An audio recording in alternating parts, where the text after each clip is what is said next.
Fala, fiel, tranquilo? Gaviões e outras torcidas organizadas foram ao CT cobrar os jogadores e Dorival Júnior nessa tarde. E a Ale mandou o papo, mandou um recado para a fiel torcida e também tem novas informações sobre Carlos Vinícius, muito perto de fechar com o Corinthians e ser anunciado como o primeiro reforço dessa janela de meio do ano. E também uma informação exclusiva de que o Corinthians e Memphis Depay podem fazer uma reunião para poder alterar o contrato de Memphis Depay. Alterar cláusulas, bonificações, valores, a gente vai trazer tudo para vocês agora. Se inscreva aí no canal, fortaleça com aquele like de sempre. Eu sou o Luan, vamos pro vídeo. Falei, rapaziada, com a Ali aqui dos Gaviões da Fiel. Falei, Ali, quem acabou recebendo vocês ali? Qual foi o tom do papo também? Puder dar um alô pra Fiel torcida aí. Acho que hoje marcou nosso protesto, né, mano, em relação a todas as partidas ruins, né? Ficamos aí um mês, né, de férias, praticamente esperando o melhor desempenho, que todo mundo viu contra o grandioso Bragantino, com uma atuação ridícula, né? E demos de surpresa, no final de reunião marcada, na hora que abriu o portão e bicamos pra dentro, porque os caras tinham que ouvir nossas reivindicações, né? Até em respeito com a nação corintiana, antes que os próprios corintianos falem, pô, tem que cobrar no Parque São Jorge. E iremos lá também, contamos com a presença de todos vocês corintianos. Acho que tá na hora de todo mundo sair da internet, aí sair do seu sofá, e entender que a briga é muito grande, é gigante, pra deixar só na mão de torcida organizada. E entramos aí, fomos recebidos, né, pelos jogadores, alguns líderes que já são figuras carimbadas veio conversar com a gente, mas a gente exigiu a presença de todos eles. Tiveram uma certa blindagem com os jogadores mais novos que estão começando a ser escalados agora, mas falamos sobre essa importância e a falta de representatividade com o time, né, com a torcida, né? Depois desse mês de folga aí não vimos mudança nenhuma. Pegamos o Dorival Júnior, conversamos com ele para entender também todo esse esquema tático dele, dessas substituições aos 43 do segundo tempo. Ele explicou para nós todas as dificuldades também que está tendo em relação ao elenco. Querendo ou não, rapaziada, essa briga interna política do clube atrapalha pra caralho e tá refletindo nos jogadores também. Não é desculpa, não, mas reflete em todos os setores. E hoje a gente vê a torcida corintiana rachada por um que é um estilo de governança A, outro que é estilo de governança B, um é a favor de presidente A, presidente B, e acho que o que eles mais querem é isso aí, é o corintiano debatendo, discutindo, e as coisas principais que precisam ser debatidas não se debate. Você que é a favor de modelos de gestão, você entenda que isso não está sendo nem discutido dentro do Parque São Jorge. Acho que tem que ser passo a passo, todas as ideias tem que ser passo a passo. Nós demos o primeiro passo aqui, cobrar os jogadores para que tenha um grande empenho agora contra o Ceará e no Morumbi, né? Explicamos toda essa importância no jogo no Morumbi também, né? Que o nosso DNA sempre foi chegar no Morumbi, a nossa salão de festa, essa geração de jogadores parece que não entenderam toda essa importância desse jogo no Morumbi, e nesse momento nós estamos no inferno. Essa semana a gente pode ir pro céu, respirar minimamente, o corintiano precisa ter um pouco de alegria, né? E pegamos o mais tarde ali, que é o presidente do Corinthians, já deixamos bem claro a nossa insatisfação dele trazer pessoas, gestões que ajudaram a fundar o Corinthians, né? Deixamos bem claro que logo mesmo fazendo um protesto contra todos, que hoje a torcida do Corinthians não acredita mais em ninguém, não acredita mais em situação, oposição, mais em ninguém. Hoje o Corinthians está totalmente descrente em nomes. Eles precisam provar para nós que eles são capazes de administrar o Corinthians, tá ligado? A gente não pode ser mais refém de presidente, dirigente, de jogadores, né? Que fazem o que querem com a nossa história. Falando para os jogadores, levanta a cabeça, estão jogando a maior time do Brasil, do país. Levante a cabeça, do mundo. Pô, minimamente, eu não sei se tiver que pisar para representar a nossa cabeça, que representa com vontade, tá ligado? Minimamente, levanta a cabeça, estão jogando no Corinthians. Prometeram para nós empenho, muita raça, que é o mínimo. Isso já é nosso DNA, a vontade, a força de vencer, a vontade de vencer. Coisa que a gente não viu nesse jogo, nessa volta, que o Corinthians estava esperando isso, né? Uma volta pelo menos digna de Corinthians, né? Mas a cobrança nossa é geral, rapaziada. Começamos com os jogadores, que era importante, sim, devido a tudo que a gente viu contra o Bragantino, e vai se estender no Parque São Jorge. E no Parque São Jorge tem que ser todos os corintianos. Vocês que não gostam de torcida organizada, vocês que gostam, vocês que são a favor de gestão A, B, C, não importa. O importante agora é nós estamos unidos numa ideia que é passar para o Corinthians, certo, rapaziada? O Corinthians vive essa situação, são 5 jogos sem vencer na temporada, 4 rodadas no Campeonato Brasileiro, mais a derrota para o Huracan na Copa Sul-Americana, e depois da derrota para o Bragantino no final de semana, os torcedores já começaram o protesto na Neoquímica Arena. Então vai para esse clima pesado para esses dois confrontos fora de casa. Tem o Ceará nesta quarta-feira, depois o São Paulo no final de semana, e com problemas para armar a equipe no ataque. Não tem o Yuri Alberto, que está se recuperando de uma contusão na coluna, da operação que ele fez na coluna, e agora também não tem o Memphis e o Romero. Então precisa armar um ataque para enfrentar o Ceará. O ataque é um ponto de atenção do time comandado pelo técnico Dorival Júnior. Em 12 jogos, apenas 12 gols. Nesses 5 jogos sem vencer, o Corinthians marcou apenas 2 vezes. Tem reforços, tem a volta do Bidon, do Maicon, que foi poupado do último jogo. André Ramalho também retorna de suspensão. O Gustavo Henrique não foi relacionado por conta aí do controle de carga. Será mais uma baixa do Corinthians, mas o certo é que o Corinthians vai enfrentar o Ceará nesse clima tenso, precisa de um bom resultado nessa sequência para não acontecerem mais protestos em frente ao centro de treinamento, para ter tranquilidade nesse trabalho do Dorival Júnior. Mas vai nessa situação buscando a vitória e precisando de gols num novo ataque. O curioso, Gláucia, que o principal artilheiro do Ceará nessa temporada é um ex-corintiano, Pedro Raul, que tem 13 gols. Tem mais isso, né, Nicolete? Tudo, nada é tão ruim que não possa piorar, entendeu? Não, e o Pedro Raul tá se encontrando. É isso, e aí vai lá e lei do ex, né? Ah, meu Deus do céu. Beijão, Nicolete. Obrigada, amigo, pelas informações. Esse Corinthians que... Mais do mesmo. É mais do mesmo, né? E todo dia é uma nova nesse noticiário que não traz nenhum alento, né? Assim, problemas de bastidores, às vezes é problema no campo para o Dorival montar esse time, vai enfrentar um Ceará que vive nessa volta de parada um bom momento de classificação em Copa do Nordeste, de vencer clássico, né? Contra o Fortaleza, enfim... E um Corinthians lá pressionado pela sua torcida, já foi, né, no fim de semana contra o Red Bull Bragantino, já houve protesto ali na arena e tal, e aquela coisa que se tornou até comum, o torcedor vai lá conversar, é recebido, enfim, né, num tom de apoio e de cobrança. Só para deixar claro, não gosto, tá, assim, a gente já acostumou com isso, mas não gosto, e de uma hora, sabe por quê, Glaucio? Porque de uma hora para outra alguém pode falar alguma coisa ou um gesto, uma coisa, e aí pode dar uma confusão daquelas. Sim. Completamente desnecessário. E o local de trabalho é o local de trabalho. Mas vamos lá. No campo, o Corinthians tem, além de tudo, os desfalques, né? No ataque, contra um time muito motivado, que venceu o Clássico, que precisava começar também a voltar a vencer mais jogos. Um técnico que já tem mais de um ano, olha que coisa mais louca, né? O Léo Condé com mais de um ano e fazendo novamente um trabalho muito bom. O jogo é bastante difícil para o Corinthians. Muito difícil. Mas aí eu vou falar uma coisa que você não vai nem acreditar. Eu não achei o Corinthians tão mal assim no último jogo. Eu também não achei, falei isso ontem aqui. Acho que, assim, quando o nem tudo está perdido é o campo, isso é bom, é um alento, porque o campo pode apaziguar as coisas. O que eu acho é que o extracampo interfere no campo, inclusive no sentido, digamos, imponderável do futebol. Tem coisas que a gente pode discutir cientificamente, tem coisas que a gente pode discutir tecnicamente, taticamente, fisicamente, animicamente, e tem coisas que são do acaso. Eu penso que é muita bobagem das pessoas desconsiderarem a possibilidade da interferência de coisas ocultas dentro do ecossistema do futebol. O futebol é um fenômeno da sociedade. Então tem coisas que não têm explicação científica, que é aquilo que o torcedor sempre espera, principalmente de nós. Por que isso acontece? Porque isto aqui está acontecendo. Então, por exemplo, contra o Bragantino, o Corinthians perdeu um jogo que não merecia perder. E eu creio no poder do resultado injusto. E acho que parte da injustiça dos resultados de campo tem a ver com uma questão atmosférica que envolve o extracampo. Funciona em qualquer empresa. Funcionaria aqui também. Se aqui as coisas não estivessem organizadas internamente, o seu rendimento, o meu rendimento, o rendimento do Marra, de todos os companheiros aqui da técnica, seria pior. Como é que não vai ser assim num clube de futebol? São seres humanos. O que não dá aos torcedores o direito de fazer o que fizeram, assim como o Marra. Eu não gosto, e o que é pior, não tem razão plausível. Nós não estamos diante de um time de má vontade.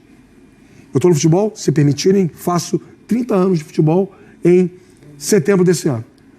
Já vi times jogarem de má vontade algumas vezes. Não é o caso deste Corinthians. O Corinthians atual erra porque tem problemas coletivos e individuais e anímicos. Mas não está na lista dos problemas a falta de vontade dos jogadores. A gente tá nesse Corinthians sempre do não foi tão ruim, né? Nunca do, pô, melhorou, tá bem melhor, né? É nessa história do não foi tão ruim, tá só nesse não foi tão ruim. Corinthians e Carlos Vinícius devem conversar nessa semana. O Corinthians avalia fazer uma contraproposta para o staff do jogador. Lembrando que o jogador já foi baixando, né? A última proposta era, a penúltima proposta era de 1.200.000, mas eles chegaram a cogitar que podem fechar por R$900 mil, mais, né, as mais as bonificações, né? Claro, caso as metas, né? Caso o jogador venha atingir as metas, então seria mais ou menos isso, né? O jogador atingindo as metas chegaria num salário de 1.200.000, 1.300.000, mas inicialmente 900.000. O Corinthians quer baixar ainda essa pedida, tá? E se o Carlos Vinícius aceitar, né, abaixar mais e mais e mais e mais, né? E aí pode dar bom, o jogador quer jogar no Corinthians, está empolgado, né? A torcida do Corinthians está enchendo lá o jogador o direct do jogador de mensagens, enfim, ele está muito afim, ele quer viver a pressão. Já expliquei para vocês a situação, né, do Carlos Vinícius, ele está muito afim, então vai depender, né, também, né, dele aceitar baixar mais um pouco, que já baixou bastante. O jogador tem 10 anos de Europa, eu passei a avaliar que seria uma boa, porque não tem luvas, não precisa pagar direitos econômicos e nem luvas, porque também a questão de não pagar direitos econômicos às vezes é uma lenda, né, tem que pagar luvas e é a mesma coisa, mas no caso dele não vai ter luvas, tá, é só esse salário, eu falo só em relação ao futebol, claro, tá. Vamos aguardar, mas precisa o Corinthians agora fazer a contraproposta, tá, que o Corinthians está avaliando fazer. Eu já ouvi isso no clube, tá, hoje, até por conta de tudo que aconteceu no domingo, eu falei que isso ia acontecer. Também eles iam avaliar o jogo contra o Red Bull Bragantino. Acho que chegaram a uma conclusão, né? Deixa o like, comente aqui embaixo. Além dessa, né, informação aí do Carlos Vinícius, quero trazer uma informação exclusiva para vocês. O Corinthians estuda refazer o contrato de Memphis Depay. Isso é exclusivo, hein? É exclusivo, é bomba. Exclusivo! Pega essa, meu irmão! Isso, segura essa! O Corinthians estuda refazer o contrato de Memphis Depay. A diretoria atual entende que o contrato realmente traz dificuldades para o Corinthians manter as suas contas em dia e até, né, poder estar ali, né, arcando com esse compromisso, sendo fiel a esse compromisso, porque, não, se você combinou, você tem que pagar. E o contrato que fizeram com o Memphis é um contrato que só fizeram, né? Não pensaram como iam pagar. Essa é que é a verdade, tá?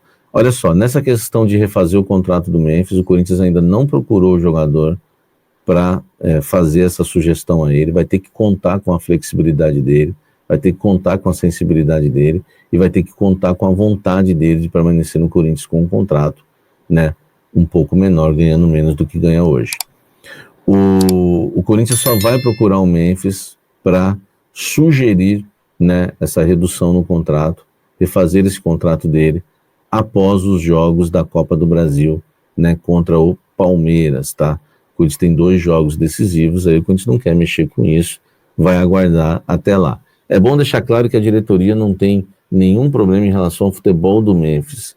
Eles entendem que o jogador é um grande jogador, né, que, enfim, né, tem mostrado o seu futebol, né, tem ajudado o Corinthians como ajudou no título do Campeonato Paulista, na reta final do Brasileiro do ano passado, mas a questão é realmente as contas do clube, né? Essa questão de refazer o contrato do Memphis é algo que o Corinthians coloca um dos planos, é uma das metas, né, do Corinthians em um conjunto ali de objetivos e de projetos que o Corinthians tem para reduzir aí, né, as contas do clube, começar a pagar dívidas e também, né, encarar um pouco mais a realidade, porque é um contrato de 6 milhões de reais por mês, né, a patrocinadora paga só 30% por mês, que é 1,5 milhão, o Corinthians fica aí com 4,5 milhões, né, desse contrato. Então é uma situação realmente complicada. A patrocinadora ajuda bastante também, não podemos negar, porque a patrocinadora paga 4 parcelas de luvas semestrais de 5.250.000, tá? Então, a cada 6 meses o Memphis ganha ainda luvas de 5.250.000, fora aquelas metas dele também, né? Que ganha 4 milhões e pouco, mais 4 milhões e pouco, que dá 9, que dá 10. Enfim, é um contrato lunático absurdo, tá?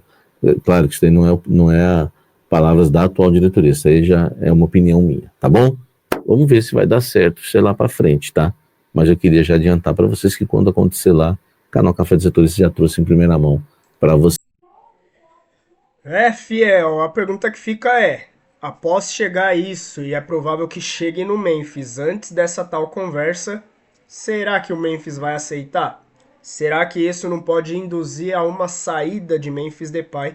E na minha opinião, eu até ficaria feliz. Não pelo jogador, ainda acho que ele é importante, que ele joga bem, mas eu acho que pelo custo, ele não vale tudo isso. Minha humilde opinião. E sobre a cobrança da Gaviões e das torcidas organizadas aos jogadores e Dorival, presta atenção, hein, Dorival. Se até lá Vojvoda ainda estiver disponível aí no mercado, vai ser uma sombra para você. E eu apoiaria, hein? Fui muito a favor de Dorival vir pro Corinthians, mas até agora, infelizmente, Fiel não mostrou pro que veio e a batata dele tá assando. Tem que cobrar os jogadores mesmo, tem que tá em cima, eu acho que não pode deixar os jogadores se acomodarem, mas principalmente Gaviões, torcidas organizadas. E a cobrança aos conselheiros? E a cobrança da expulsão de André Sanches? Tudo bem que pode ser que eles estão esperando, como já teve a votação, para trazer toda a investigação do caso do André Sanches, né? Investigar todos os gastos dele, ali as faturas do cartão de crédito, e aí sim vão votar na expulsão dele, sim ou não. Acho que eles estão esperando esse resultado, de se vão expulsar ou não, porque se não expulsar e a Gaviões, as torcidas não fizerem nada, aí pode esquecer que alguma esperança de mudança no Corinthians não tem mais como acontecer. Primeiro, pelas torcidas não cobrarem isso, e segundo, pelos próprios conselheiros não expulsarem André Sanches. Como eu soltei no vídeo anterior do Neto aí, ele já trouxe o nome de 7 conselheiros que não votaram. 7 conselheiros que votaram a favor de André Sanches, ou seja, para não fazerem investigação contra ele. E 2 deles, óbvio, né? Mário Gobi e Duílio Monteiro Alves, que tá com o rabo preso igualmente, porque André Sanches gastou milhões no cartão de crédito corporativo do Corinthians, enquanto não era mais presidente do Corinthians. Foi na gestão de Duílio, ele também usou esse cartão. Duílio deixou, com certeza sabia, entregou na mão. Vai lá, rapaz, seja feliz. Na minha opinião, Carlos Vinícius, abaixando bem esse salário, esse interesse dele de jogar no Corinthians, seria muito bom sim. Na minha opinião, deveria trazer, porque Romero e Thales Magno, Héctor Hernandes, não dá pra gente contar. Quem sabe o garoto dá certo aí, seja uma opção muito boa, vai ter que brigar com o Memphis e o Yuri Alberto, mas uma terceira opção aí, um 12º jogador. Quem sabe até rouba uma titularidade aí, acho difícil, mas não sei, né? Seria muito interessante pro Corinthians, mas ainda assim, precisa trazer zagueiros. Essa zaga do Corinthians, meu Deus. Deixa a sua opinião aí nos comentários, fiel. Se inscreva aí no canal. Fortaleça com aquele like que ajuda a gente demais. Só clicar no joinha aqui de baixo. Eu sou o Luan, até o próximo vídeo. Vai, Corinthians!